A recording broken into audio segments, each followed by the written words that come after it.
2025년 마지막 새벽 예배입니다.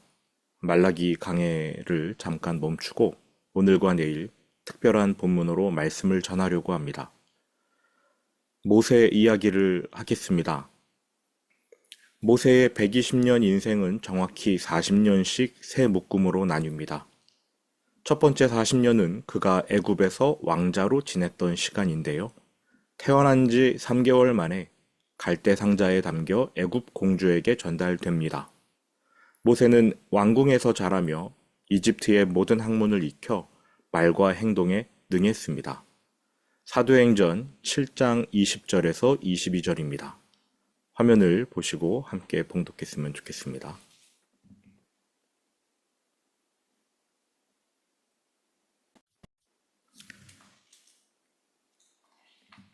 사도행전 7장 20절에서 22절. 그때에 모세가 낳는데 하나님 보시기에 아름다운지라 그의 아버지의 집에서 석 달 동안 길리더니 버려진 후에 바로의 딸이 그를 데려다가 자기 아들로 기르매 모세가 애굽 사람의 모든 지혜를 배워 그의 말과 하는 일들이 능하더라.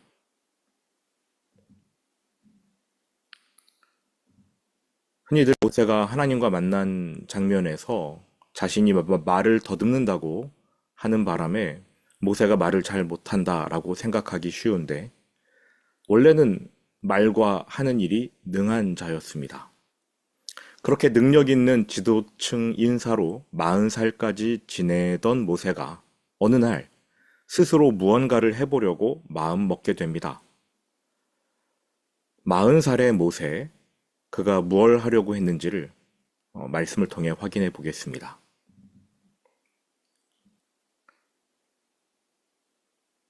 사도행전 7장 23절입니다. 나이가 40이 되매 그 형제 이스라엘 자손을 돌볼 생각이 나더니 나이가 40이 되매 그 형제 이스라엘 자손을 돌볼 생각이 나더니 말과 행동은 능하고 그리고 40살 나이에 자신이 히브리 사람이라는 것을 안 모세가 드디어 무언가를 해보려고 마음 먹게 됩니다. 히브리인을 돌보고 싶어진 거예요. 그렇게 마음 먹고 있었는데 마침 애굽의 관리 한 명이 히브리인을 채찍질하는 것을 보게 됩니다. 왜 그 광경을 그때 보게 되었는지. 히브리인들이 채찍 맞는 것은 이전에도 봤을 것입니다. 그런데 그날 달라진 것은 모세의 마음가짐이에요. 내가 내 동족을 돕겠노라 다짐한 후여서 모세가 그 광경을 보고는 분노를 끓기 시작합니다. 누군가를 죽이고 싶은 마음까지 생겼어요. 살기를 주체하지 못하게 된 것이지요. 그래서 그 현장에서 애굽 관리를 쳐 죽입니다. 사도행전 7장 24절입니다.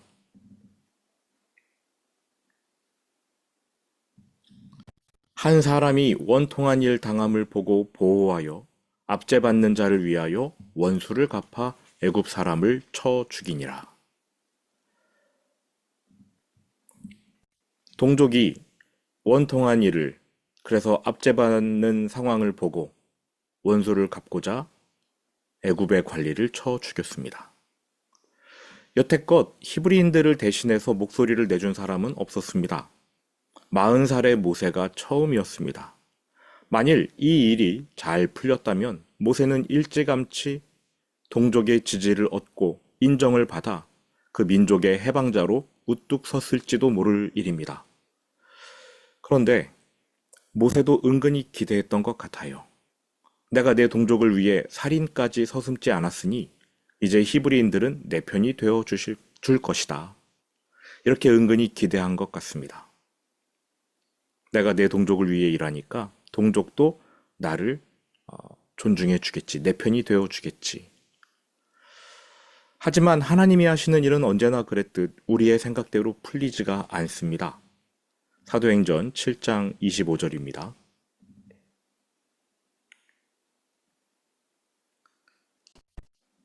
그는 그의 형제들이 하나님께서 자기의 손을 통하여 구원해 주시는 것을 깨달으리라고 생각하였으나 그들이 깨닫지 못하였더라. 이스라엘 사람들이 나 모세를 통해 하나님이 구원의 역사를 이루어 주실 것이다. 이렇게 이스라엘 사람들이 깨달을 것이라고 모세가 기대했습니다. 그런데 그런 일은 벌어지지 않았습니다. 왜냐하면 하나님은 우리의 예상에서 항상 벗어난 분이시기 때문입니다.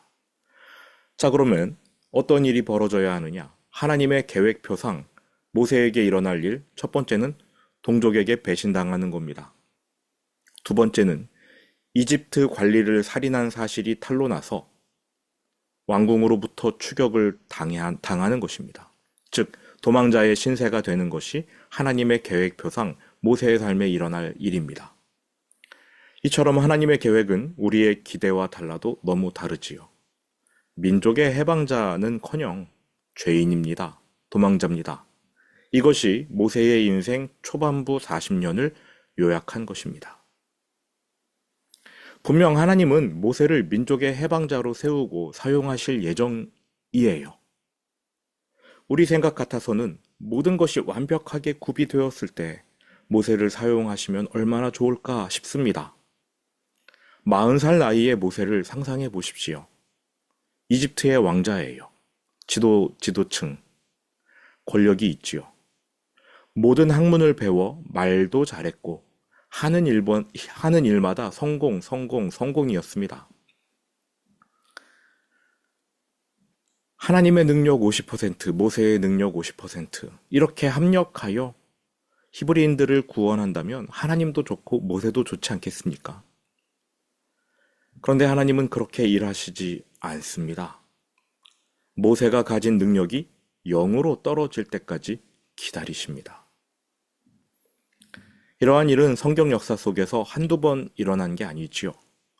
아브라함을 생각해 보십시오. 60세에 불러 내가 너희에게 자손을 주겠다 약속하셨습니다. 그런데 사라의 생리가 끊어질 때까지도 자식이 생기지 않아요. 그리고 그때로부터 하나님이 13년을 더 기다리십니다. 아브라함의 생식 능력을 완전히 끊어버리는 99세까지 하나님은 이 약속 안 지키십니다. 그러다가 아브라함의 모든 능력이 0이 되던 그때 비로소 하나님이 일하기 시작하십니다. 하나님께서 죽어있는 아브라함의 생식 능력을 되살려 100세가 되던 해에 이삭이 태어나게 하십니다. 인간의 노력, 인간의 도움이 1%라도 들어가면 안 되는 것이 하나님의 역사.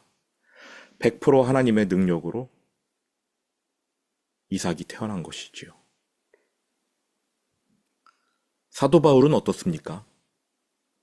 모세처럼 학식이 뛰어났습니다. 하는 일마다 다 잘 돼서 교만이 하늘을 찔렀어요. 그의 두 눈은 멀쩡했습니다. 가야 할 길을 안다고 생각하고 최선을 다해 예수님을 박해하는 길을 걸어갔습니다. 100% 사도 바울 본인의 능력이었지요.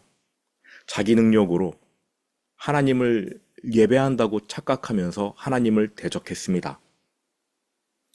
그러한 바울을 하나님은 창세전부터 복음을 위해 사용하기로 예정하셨어요. 그러나 그 상태로는 사용하실 수가 없습니다. 어떻게 사용하시느냐? 먼저 멀쩡한 그의 두 눈을 치십니다. 비록 3일 동안이지만 하나님이 그의 눈을 완전히 멀게 하셔요. 가야 할 길을 못 보게 하십니다. 하늘을 찌르도록 교만했던 그가, 갈 바를 안다고 생각하던 그가 이제는 다른 사람의 손을 의지해야 겨우 걸음을 옮길 수 있었습니다. 능력 많고 자랑할 것 많았던 바울에게서 하나님은 모든 능력을 빼앗아 버리셨습니다. 스스로 할 수 있는 일은 아무것도 없다고 고백하기까지. 그래서 자랑할 것은 십자가밖에 남지 않았을 때 하나님이 비로소 바울을 사용하십니다. 하나님의 능력이 100%여야 하나님께서 일하시는 것입니다. 다시 모세에게로 돌아가 보겠습니다. 모든 것을 잃은 모세는 이제 빈털터리로 인생의 두 번째 40년을 시작합니다. 이 두 번째 40년 동안 모세가 무엇을 했느냐? 알 수 있는 것은 별로 없습니다. 그가 미디안 광야로 도망하다가 이드로의 딸 십보라와 만나서 결혼했고 두 아이를 낳았고 장인 이드로의 양떼를 돌본 것이 전부입니다. 그렇게 80세가 될 때까지 그럭저럭 살아가는 거예요. 아무런 변화가 없습니다. 그가 낳은 두 아들의 이름은 그 당시 모세의 자아 인식을 고스란히 반영하고 있습니다. 첫째 아들의 이름이 게르솜.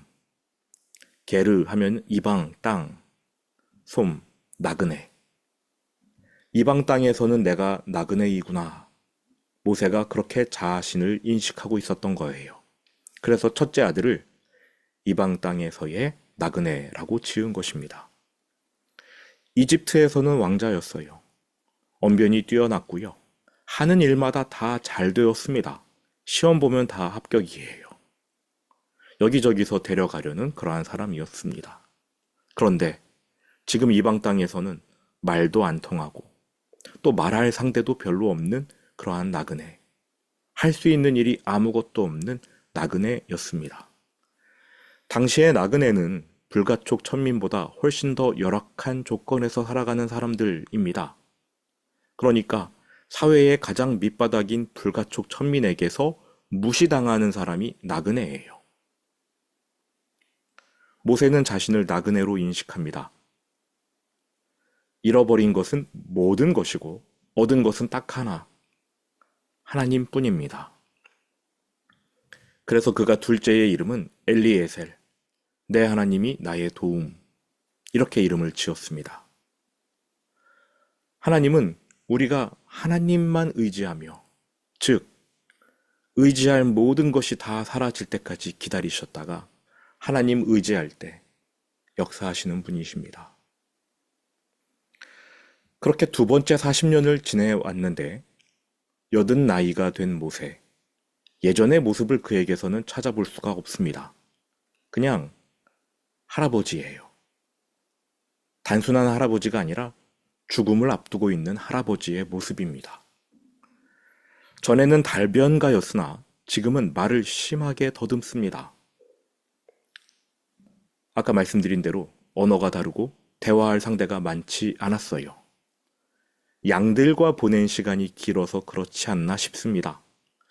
전에는 능력자였는데 모세의 기도로 알려진 시편 90편 10절에서 모세가 이렇게 말하지 않았습니까? 인생이 70이요 강건하면 80이라. 그런데 모세가 지금 80살이에요. 그 당시 평균 수명보다 훨씬 오래 살았으므로 언제 죽더라도 이상하지 않은 그러한 나이입니다. 그러한 모세에게 능력 없어요. 전에는 애굽의 모든 것을 소유한 왕자였으나 지금은 자기 재산 하나도 없는 나그네입니다. 그가 치고 있는 양도 자신의 것이 아니라 장인 이드로의 양이었습니다. 문자 그대로 아무것도 없는 모세. 그때 하나님이 모세를 만나주셔요. 좀 잘 나갈 때 만나주시면 하나님도 크게 사용하시고 큰 일을 모세를 통해 하시고 모세도 조금 어깨에 힘도 들어가고 다 좋을 텐데 다 뺏어 가신 후에 하나님 외에 남는 게 아무것도 없을 때에 그때 하나님이 만나 주십니다. 그 장면을 말씀을 통해서 확인해 보겠습니다.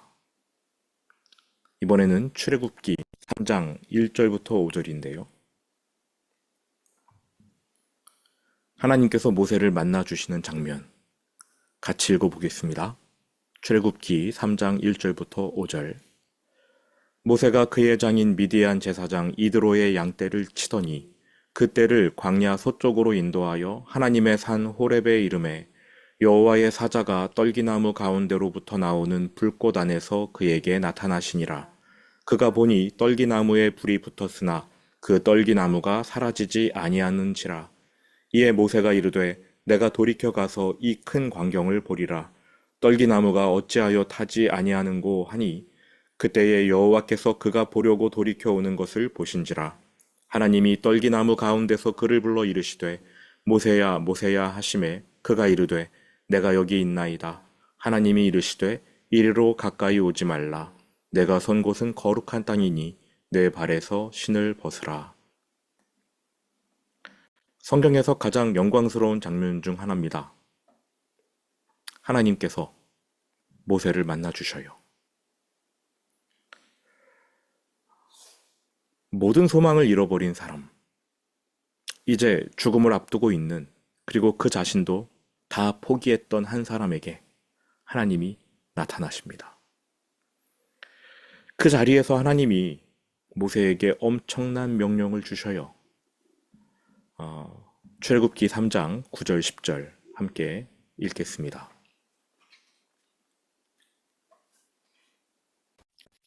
출애굽기 3장 9절 10절 함께 읽습니다. 이제 가라. 이스라엘 자손의 부르짖음이 내게 달하고 애굽 사람이 그들을 괴롭히는 학대도 내가 보았으니 이제 내가 너를 바로에게 보내어 너에게 내 백성 이스라엘 자손을 애굽에서 인도하여 내게 하리라. 이 말을 들은 모세는 어떠한 마음이었을까요? 40년 전에 불러주시지. 40년 전에 만나주시고 이 명령을 주셨으면 얼마나 좋았을까요? 모세는 아멘 아멘 하면서 하나님, 안 그래도 제가 이 백성을 인도하려고 했습니다. 저 말도 좀 잘하고요. 능력도 돼요. 저를 쓰세요. 하나님은 옆에서 좀 거들어 주시면 됩니다. 어쨌든 감사합니다. 이러지 않았겠습니까? 그런데 하나님은 그러한 모세를 40년 동안 그냥 묵혀두십니다. 광야에 썩혀두셔요. 당장 내일 죽어도 이상하지 않을 여든 나이의 모세. 그때까지 기다리십니다. 하나님 외에는 아무것도 남지 않을 때. 그때까지 모세를 썩혀두셔요. 하나님이야 능력이 되시니까 괜찮겠지만 문제는 모세입니다. 자존감, 자신감 다 잃어버렸습니다. 능력, 언변, 재산, 신분 이건 그냥 하루아침에 잃어버린 거고요. 자신감과 자존감까지 바닥을 치고 있는 그러한 상태에서 하나님이 부르시네요. 그래서 모세가 뭐라고 대답합니까? 그것도 말씀으로 확인해 보시죠. 출애굽기 3장 11절.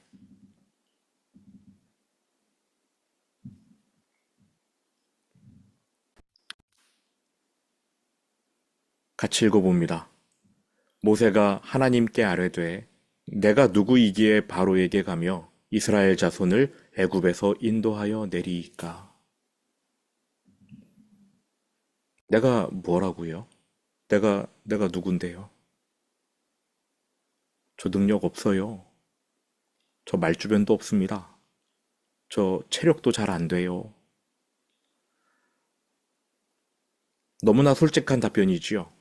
내가 누구이기에 이 일을 하리이까? 그런데 여기서 모세가 간과한 사실이 하나 있습니다. 이 일은 모세가 하는 일이 아니라는 겁니다. 모세가 하려 했던 일은 40년 전에 이미 끝났어요. 혼자 대단한 일을 하겠다고 했던 40년 전의 모세는 이미 광야에 묻혀버렸습니다. 없어요. 이것은 하나님의 일이고 새로운 일입니다. 보라, 내가 새 일을 이루리라. 이 일은 하나님이 하십니다. 우리가 할 수 있는 일 없습니다. 하나님이 하셔야 됩니다. 당장 출애굽기 3장 12절 하나님이 곧바로 뭐라고 대답하셨나 그것만 좀 보겠습니다.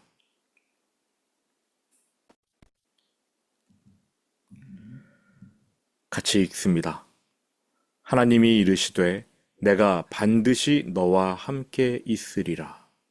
내가 반드시 너와 함께 있으리라. 모세는 내가 누구이길래 이런 일을 합니까? 라고 하나님께 대꾸했는데 하나님은 모세의 질문에 대답해 주지 않으십니다. 딱 한마디만 하십니다. 내가 너와 함께 있을 것이다. 아니야, 너 능력이 돼. 너 괜찮아. 너 잘해. 아직도 능력이 남아 있을 거야. 이런 말 한마디도 안 하시고요. 딱 한마디 하십니다. 내가 너와 함께 할 것이다. 너가 하는 일이 아니라는 거예요. 모세야, 이건 내가 하는 일이란다. 너는 그냥 그 자리에 서 있기만 해. 내가 너와 함께 있을게. 이거면 게임 끝 아닙니까? 올 한 해를 되짚어 보시기 바랍니다. 추수감사주의를 앞두고 한 해 감사한 일들을 묵상했던 거 다시 기억해 내시기 바랍니다. 2025년 하나님께서 우리 각 사람에게 저마다 다른 약속을 주셨을 겁니다. 그 약속 중 아직 이루어지지 않고 더 기다려야 하는 약속도 있겠고요. 또 전혀 다른 방법으로 이루어 주신 일도 있을 겁니다. 그런데 우리 모두에게 공통으로 주신 약속이 있었습니다. 내가 너와 함께 있을 것이다. 이 약속은 하나님께서 신실하게 액면 그대로 이루어 주셨습니다. 알게 모르게 우리는 우리가 살아왔다고 생각합니다. 2025년 우리가 열심히 살았지. 물론 삶의 현장에서 플레이어로 뛴 것은 우리가 맞아요. 하지만 하나님이 함께하겠다고 약속해 주신 이상 올 한 해는 우리가 살아온 시간이 아닙니다. 하나님이 살아오신 시간이고 하나님이 일하신 시간이었습니다. 우리는 다만 그 현장에 서 있었을 뿐입니다. 그러다 보니 오늘 2025년 마지막 날에 이르게 된 것이지요. 내일부터 2026년이 시작됩니다. 하나님이 어떠한 구체적인 약속을 여러분에게 주실지 잘 모르겠습니다. 그러나 한 가지 확실한 약속이 있습니다. 내가 반드시 너와 함께 있으리라. 하나님께서 2026년을 열어주시고 하나님이 살아가시고 한 해 내내 일해 주실 겁니다. 우리는 그 현장에 서서 하나님의 손을 붙잡고 있으면 됩니다. 그러면 어느덧 2026년의 마지막 날에 가 있게 될 것입니다. 모세의 지식, 언변, 능력, 재산, 심지어 살아갈 소망까지 사라졌을 때 하나님이 나타나 모세를 부르십니다. 이 사실을 기억하시기 바랍니다. 소망이 없으십니까? 2026년이 불안해 보이십니까? 능력이 없으세요? 재산이 없으십니까? 잘 됐습니다. 하나님이 일하실 조건이 마련된 겁니다. 하나님은 여러분을 불러 이렇게 약속하실 것입니다. 내가 반드시 너와 함께 있으리라.